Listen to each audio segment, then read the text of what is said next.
CRM Enterprise Suite app. The pros, the cons. If you're searching for a CRM that promises simplicity and efficiency for your enterprise team, CRM might catch your attention. But is it really the best fit? Let's explore the pros and cons. Starting with the positives, CRM is known for its intuitive interface and straightforward setup.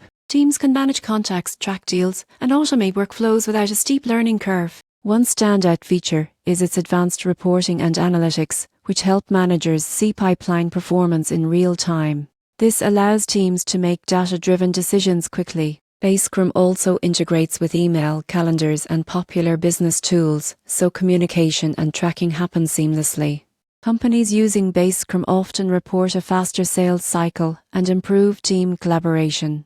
On the downside, CRM's customization options are more limited compared to some enterprise-focused CRMs. For very large teams or businesses with complex workflows, this can be a drawback. Another issue is pricing. While it offers solid features, the enterprise suite can get expensive depending on the number of users. Some users also note that mobile functionality, while improving, isn't as robust as desktop features, which can impact teams on the go. The surprising truth about CRM is that its simplicity can be both a strength and a limitation. While it's easy to use, businesses seeking highly tailored automation may find it restrictive. In conclusion, CRM Enterprise Suite is a strong option for teams seeking a clean, efficient, and easy-to-adopt CRM. It accelerates workflow, improves sales tracking, and keeps teams connected. However, if your business requires deep customization or advanced mobile features, you might need to explore other options. For teams that value simplicity without sacrificing essential enterprise tools, CRM delivers solid value.